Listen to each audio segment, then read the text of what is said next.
So a couple of weeks ago, I was scrolling on Facebook and one of my friends posted this link to a BIPOC swap playlist. And I was like, playlist as in music or playlist as in scripts? Well, I clicked the link and it was scripts, and it had a list of all these well-known classic Western canon or European centric playwrights. And it then had that list, and next to it, plays written by BIPOC artists that correlated to the Western Eurocentric plays. And I was like, ooh, I don't know if I'm gonna make it through, but I gotta try it out. And so the first two plays I decided to read, one of them I had already read, but I needed to glance back through because later on you'll find out I have strong opinions about them. But the first was Waiting for Godot by Samuel Beckett and Passover by Antoinette Nwandu. Before we get into it, a few things. One, I post a new video every Friday at noon. So two, don't forget to like and subscribe to this channel, because three, next Friday's coming quick, fast, and boom, in a hurry, and you don't want to miss it. All right, are you ready? Let's get into it. They have the same written style. I think I mentioned that earlier. If I didn't, I just did. They have the same written style, but something that I realized that isn't mentioned in Waiting for Godot, maybe it's done differently when it's in production, but is mentioned when you read Passover, is that for Passover, there is an intermission, but Nwandu's like, you're not allowed to leave. As an audience member, you're not allowed to leave. If Kitch and Moses aren't allowed to leave, then you as the audience member are not allowed to leave during intermission. Kitch and Moses are the two main characters. Waiting for Godot, you get an intermission. Like I said, I'm not sure if when in performance it's done with an audience being allowed to leave. Beckett definitely didn't specify, or at least not in the text that I have. So that is something that is different about the two. Both do a great job in bringing up how do you measure happiness and success. So let's start with Beckett. There is the little boy who brings the message to Didi and Gogo about Godot coming or not being able to come. He always relays the message. And Didi is like, or Vladimir, however you want to say his name, is like, so are you happy? Like, are you fed? What does Godot take care of you? And it's like, why is comfort, shelter, and food the first few things that we associate with happiness? In Passover, Moses and Kitch, they have this list of what they want to do once they get off the block that they're on, or everything they want to see in the promised land. That is where they're trying to go. And so the list contains food, cars, people they've met in their lives, romantic partners. And it's like, we search for these materialistic things, but do they really bring us happiness? Do they really measure up to our actual standard of success? And I think, like I said, both bring a great job in making the reader or audience member question, what is success and what is happiness? Do they correlate with each other? And is it something materialistic, or should it be something that is more inward? These characters are just ordinary people. And I wouldn't have come across this idea or actually realized it for myself without watching an interview with Antoinette Nwandu. And she's talking about the inspiration behind the characters Moses and Kitch. And she says, they're just these ordinary people that not much is expected of them, but also they're not necessarily the mathletes or the scientists or the entertainers that are gonna get big names for themselves. They're just everyday, normal people.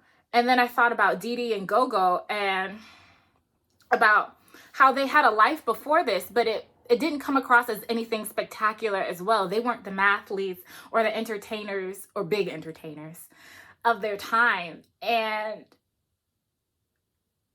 the question that arose in my head is, why can't we just accept people on the most basest of levels in the sense of, why do they have to have these qualifiers of, oh, I'm a doctor, or oh, I'm a famous singer, before their name or before who they are as people?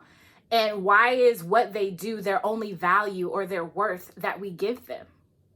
I think with both Waiting for Godot and Passover, we see ordinary people, and not gonna lie, I had this thought, we're judging them for being lazy, especially when I read Waiting for Godot. But if that's what they want to do, and they're not harming anybody, why should we get in their way? And then if you put that on Passover, the only reason we get in their way is because, and when I say we, society, and when I say society, the government, in the sense of police brutality, the only reason we get in their way is because of the color of their skin.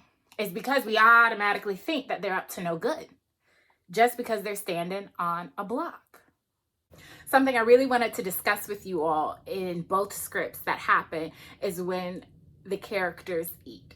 So with Waiting for Godot, there is this character named Patso, and he enters and he has food that he's eating. However, my take on Patso is this pompous upper class guy who is just not a nice person. He's not a nice person. And he has food. Didi and Gogo haven't eaten an actual sustainable meal in forever. However, Patso doesn't share his meal. He eats his food and then he throws the bones on the ground. Gogo, he's so hungry, he'll eat the bones, and he in a sense begs. Didi, on the other hand, is like, I'm not gonna beg. I'm not even gonna ask for this food. And it's so interesting. Patso knows he's in the presence of people who don't have as much as him, but yet, and he sees that they're hungry, yet he doesn't offer to lend a hand. Switch over to Passover, a similar situation happens. Mr., who is written as a white man, enters the stage with this beautiful spread of food. And he's not going to get to his destination in time for the food to stay fresh. So he attempts or offers to share the food with Moses and Kitch. Kitch takes the food right away. They haven't had, once again, a decent meal in a long time. Kitch is like, yeah, let's eat. Moses is like, no, I'm not going to eat. And he doesn't eat initially at first. And I just find it interesting how, once again, Mr., who seems better off than Moses and Kitch, offered his food. And Patso, once again, better off, didn't offer his food. But later on in Passover, while they're eating, they ask Mr. what's his name, and he says, Master. And it's like, so you've just taken food from your master. So you are now enslaved in a sense, or you are in debt to this person because they have given you something. How are you going to return the debt? Maybe it was full charity. But still, that complexity of these two African-American men being in debt to this white man and him telling them his name is Master. And it's like, oh gosh, what have we done? At least with Patso, Didi, and Gogo, they know what's up. They see that he is whipping Lucky, which is one of the characters that Patso is in control of. And they see how he treats Lucky. When I say they, Didi and Gogo. So they know right off the bat what they're getting into. In Passover, it's a little bit more veiled until later on in the script. And I think both are lovely ways to show what you will put up with in order to sustain yourself physically, but also how you can willingly walk into a trap and how you can unknowingly walk into a trap. And what do you do to combat those things? Why did I choose these two plays? When I read Waiting for Godot, like my first year in grad school, or maybe I was into my second year of grad school, either way, I read it and I was adamantly against that show. I can give you a list of reasons of why I don't like Waiting for Godot. And first and foremost, it started with, I myself could never put me into these characters. They were waiting. They found excuses for not moving forward. This guy called Godot, or Godot, some Some people say it differently. However you say it is however you say it. And they just never found the urge to push forward. Now, myself as a Black woman, I'm like, you are waiting around for somebody to just come and hand you your freedom? No, you have to go out there and take it. So it always frustrated me that some of the lines are like, let's go. We can't. Why not? We're waiting for Godot. And it's like, look, Godot ain't coming. He's not coming.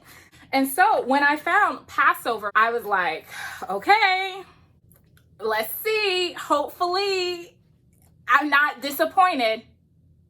And I wasn't. Antoinette Nwandu's ability to translate Waiting for Godot into the African American culture, I thought it really put a nice spin on Waiting for Godot, and it made me understand what Beckett was trying to say, because it had been translated into something that was palpable, was right in front of me, that I can in a sense reach out and touch. She talks about two African American men on a block, and they're trying to elevate from their station, as in leave that block, get away from everything that is surrounding them that is negative, but they can't. And it's not because they're waiting for Godot. No, they're waiting for society to accept who they are. And I was like,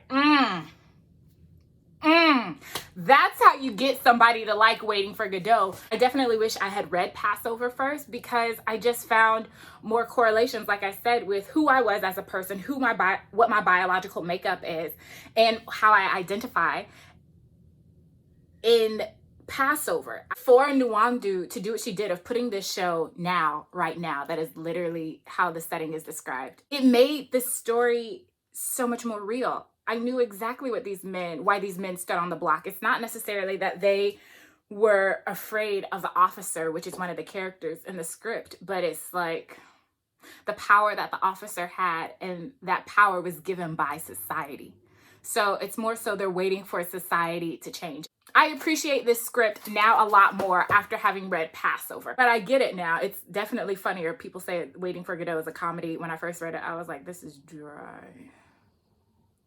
as a Popeye's biscuit. But I do understand that with Waiting for Godot, it was written a couple of years after the atomic bomb had been dropped. And so people were just in this limbo state of what is going to happen. Will we get bombed again? Not will we get bombed again, but will we get bombed? And I understood that. I think maybe why it just didn't click with me is because that isn't the era I'm growing up in. I was a little girl when 9/11 happened. And so that one's not right at the forefront of my head. But what is at the forefront of my head are all the riots that are going on, the police brutality, the coronavirus. Those are the things that, like, when I speak to my grandkids years down the road, I'm gonna be like, yeah, this is how I really grew up with.